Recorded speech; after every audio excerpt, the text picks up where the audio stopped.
আসসালামু আলাইকুম। সবাইকে স্বাগত জানাচ্ছি আমি নাইম ফাথম মুবিন। শুরুতে সংবাদ শিরোনাম।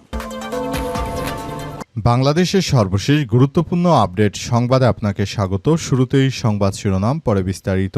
প্রথমেই জানাবো আমাদের হাতে থাকা সর্বশেষ গুরুত্বপূর্ণ সবথেকে তাজা আপডেট সংবাদ। পতাকা বৈঠকেও মেলেনি ফল, সীমান্তে ঝুলছে পুশিনের শিকার 12 জনের ভাগ্য। কুষ্টিয়ার দৌলতপুরের প্রাকপুর সীমান্ত দিয়ে নারী শিশুসহ 12 জনকে বাংলাদেশে অবৈধভাবে ঠেলে দেওয়ার চেষ্টা ব্যর্থ হওয়ার পর বিজিবির আহ্বানে অবশেষে পতাকা বৈঠকে বসেছে বিএসএফ। আজ প্রাকপুর বিলগাতোয়া সীমান্তে 150/3 সাব পিলার সংলগ্ন শূন্যরেখায় কোম্পানি কমান্ডার পর্যায়ে পতাকা বৈঠক অনুষ্ঠিত হয়। তবে ভারতীয় মদতপুষ্ট বিএসএফের সন্ত্রাসীরা তারা এই ভারতীয় নাগরিকদের ফেরত নিতে চায় না। মধ্যে কোনো পরিবর্তন দেখতে পাচ্ছি না। জানাবো তরুণদের হাতে নেতৃত্ব দিয়ে দেশ গড়ার ডাক মির্জা ফখরুলের। তরুণদের হাতে দেশ দিয়ে আবার নতুন করে সুন্দর একটি বাংলাদেশ গড়ে তুলতে চাই বলে জানিয়েছেন বিএনপির মহাসচিব মির্জা ফখরুল ইসলাম আলমগীর। তিনি জানিয়েছেন যে তরুণদের হাতে রাষ্ট্র থাকবে, সেই রাষ্ট্রই সবার জন্য নিরাপদ থাকবে। নেতাকর্মীকে আটক করা হয়েছে। এদিকে প্রধানমন্ত্রী ছাড়া সরকারের অন্য কারো মধ্যে পরিবর্তনের ছাপ নেই বললেন মঞ্জু। বাংলাদেশ জামাত ইসলামের সঙ্গে জোটভুক্ত এবি পার্টির চেয়ারম্যান মুজিবুর রহমান মঞ্জু জানিয়েছেন যে জুলাই গণঅভ্যুত্থানের পর জনগণের প্রত্যাশা ছিল রাজনীতি এবং রাষ্ট্র শাসনে বড় ধরনের পরিবর্তন আসবে, কিন্তু দুর্ভাগ্যজনকভাবে ব্যাপার হলো প্রধানমন্ত্রী তারেক রহমান ছাড়া সরকারের আর কোনো ব্যক্তির মধ্যে কোনো পরিবর্তন দেখতে পাচ্ছি না। এই ভারতীয় নাগরিকদের ফেরত নিতে চায় না। এরপর জানাবো আওয়ামী লীগের 14 নেতাকর্মী গ্রেপ্তার। রাজধানী বনানী উত্তরা সহ রাজধানীর বিভিন্ন এলাকায় আওয়ামী লীগের আজ বিশাল বিক্ষোভ মিছিল ও সমাবেশ অনুষ্ঠিত হয়েছে। এই ঘটনার পরই পুলিশের সদস্যরা আওয়ামী লীগের নেতাকর্মীদের খুঁজতে থাকে। অবশেষে রাজধানী ঢাকা থেকে 14 জন আওয়ামী লীগের নেতাকর্মীকে আটক করা হয়েছে। এবং সর্বশেষ জানাবো পাকিস্তানে ভারতীয় মদতপুষ্ট 21 সন্ত্রাসী নিহত। পাকিস্তানের খাইবার পাখতুনখোয়ার উত্তর ওয়ারিজিস্তানে নিরাপত্তা বাহিনীর অভিযানে 21 জন ভারতীয় সন্ত্রাসী নিহত হয়েছে। গোয়েন্দা তথ্যের ভিত্তিতে ভারতীয় মদতপুষ্ট ফিতনাতুল আল হিন্দ খারিজিদের বিরুদ্ধে অভিযান চালায় পাকিস্তানের আন্তঃবাহিনী জনসংযোগ পরিদপ্তর। প্রিয় দর্শক, এতক্ষণ শুনছিলেন সংবাদ শিরোনাম, এবারে বিস্তারিত। তবে তার আগে বন্ধুরা অনুরোধ থাকবে এই সংবাদটিতে একটি লাইক দিন। এই চ্যানেলে আপনি নতুন হয়ে থাকলে আমাদের সংবাদটি দেখতে দেখতে চ্যানেলটি সাবস্ক্রাইব করে রাখুন। কমেন্ট করে বন্ধুরা আপনার মূল্যবান মতামত জানিয়ে দিন আপনি বিশ্বের কোন দেশ থেকে বা বাংলাদেশের কোন স্থান থেকে আমাদের সংবাদটি দেখছেন এবং শুনছেন। আর বন্ধুরা, আজকের সংবাদ সম্পর্কে আপনার মূল্যবান মতামত কমেন্ট বক্সে কমেন্ট করে জানিয়ে দিন। গাজা যুদ্ধে আপনি যদি নিরীহ ফিলিস্তিনিদের ভালোবেসে থাকেন, কমেন্টে ইয়েস লিখে পুরো বিশ্বকে আমাদের এই তাজা আপডেটটি দেখার সুযোগ করে দিন। এবারে বিস্তারিত।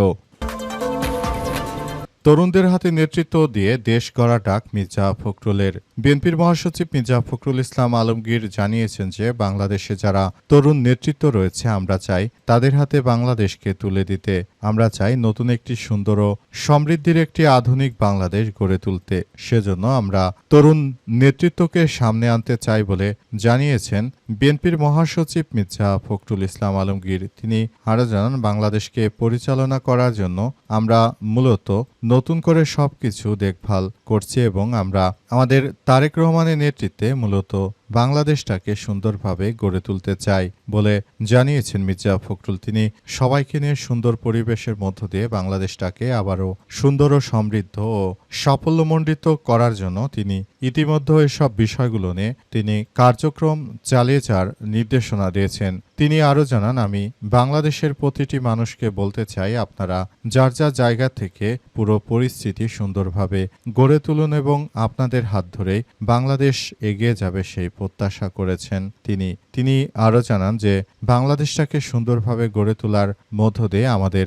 সবাইকে আরও বেশি এগিয়ে আসতে হবে। মূল বিষয়গুলো আমরা খুবই গুরুত্ব সহকারে দেখভাল করছি বলে এমন কথাই নিশ্চিত করা হয়েছে। পুরো বিশ্ব জুড়ে বর্তমান যে ধরনের কার্যক্রম আসলে শুরু হয়েছে, সেটি এই মুহূর্তে আমাদের জন্য অনেক বড় ধরনের এক বিষয় ও কার্যকর শুরু হয়েছে। প্রধানমন্ত্রী ছাড়া সরকারের অন্য কারো মধ্যে কোনো পরিবর্তন লক্ষ্য করা যাচ্ছে না জানালেন আমার বাংলাদেশ পার্টি এবি পার্টির চেয়ারম্যান মুজিবুর রহমান মঞ্জু। আমার বাংলাদেশ পার্টির চেয়ারম্যান মুজিবুর রহমান মঞ্জু আরও জানিয়েছেন যে আমরা যে বিএনপিকে প্রত্যাশা করেছিলাম প্রকৃতপক্ষে সেই বিএনপি এখন ধারে কাছেও নেই। বিএনপি আসলে এমন একটি রাজনৈতিক দলে পরিণত হয়েছে যে বিএনপি দীর্ঘ সময়ে আমরা ফ্যাসিবাদের বিরুদ্ধে একসঙ্গে লড়াই অব্যাহত রাখার ঘোষণা দিয়েছিলাম, সেই বিএনপি এখন ক্ষমতায় গিয়ে আমাদের উপরই অত্যাচার শুরু করেছে। তিনি জানান তারেক রহমানের নেতৃত্বে আমরা যে বিএনপিকে ভালোবাসতাম, যে বিএনপির প্রতি আমাদের ছিল অগাধ শ্রদ্ধা, যে খালেদা জিয়ার বিএনপি আমরা এতদিন ধরে যে বিএনপির জন্য কাজ করেছি, অথচ সেই বিএনপির মধ্যে হাইব্রিড নেতৃত্ববৃন্দ ভরে গেছে। কোত্থেকে কাকে নিয়ে এসেছে এখন পর্যন্ত আমরা বিষয়গুলো আসলে বুঝতে পারছি না।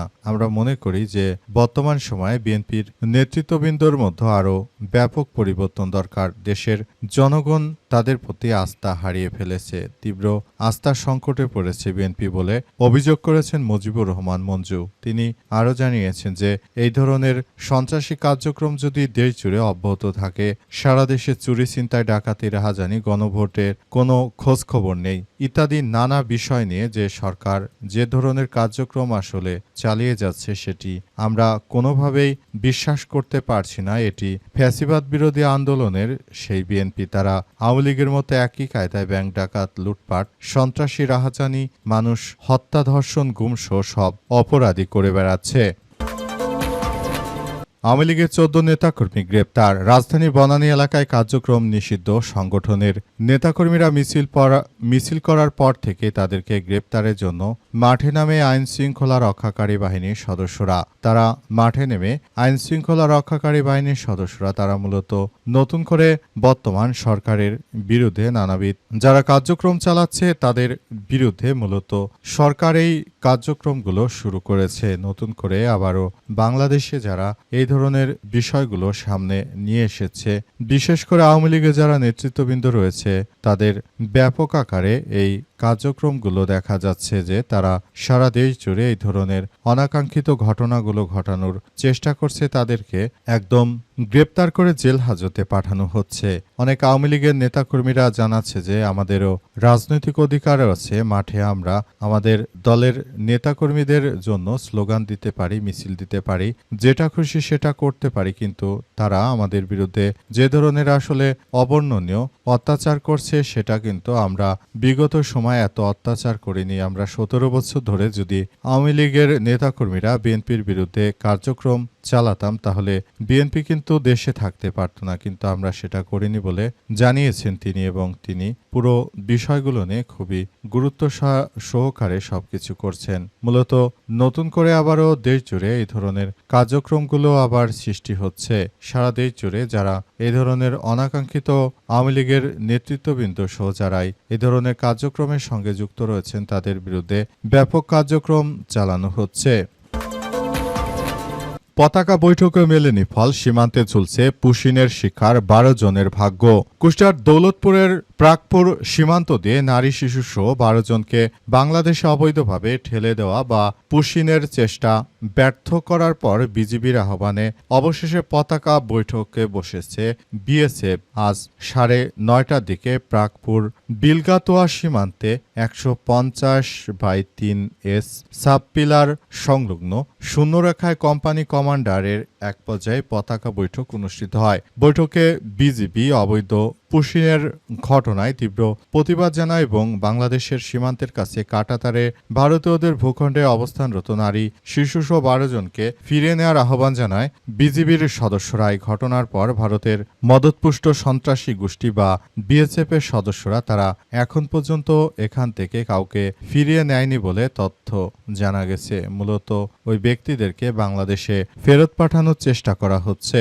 এই ফেরত পাঠিয়ে মূলত তারা বাংলাদেশকে আবারও অস্থায়ী স্থিতিশীল করে রাখতে চায়। বিশেষ করে ভারতের এই হিন্দুত্ববাদী নরেন্দ্র মোদী সন্ত্রাসী দল যখনই ভারতের পশ্চিমবঙ্গের ক্ষমতায় এসেছে তখন থেকেই মূলত তারা এই ধরনের বাংলাদেশের বিরুদ্ধে অত্যাচার শুরু করেছে। এই কুখ্যাত নরেন্দ্র মোদীর শুভেন্দু বদমাশ শুরু থেকে তিনি বাংলাদেশের বিরুদ্ধে সোচ্চার ছিলেন।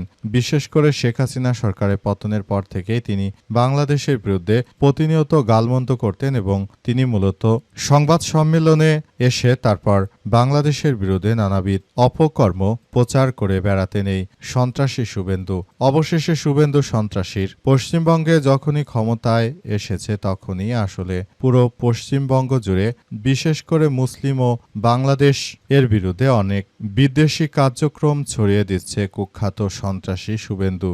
শুভেন্দু আসলে নিজেকে যতই কিছু মনে করুক না কেন বর্তমানে এই কুখ্যাত শুভেন্দু তিনি মূলত বাংলাদেশের বিরুদ্ধে এই সন্ত্রাসী কার্যক্রম চালিয়ে যাচ্ছেন।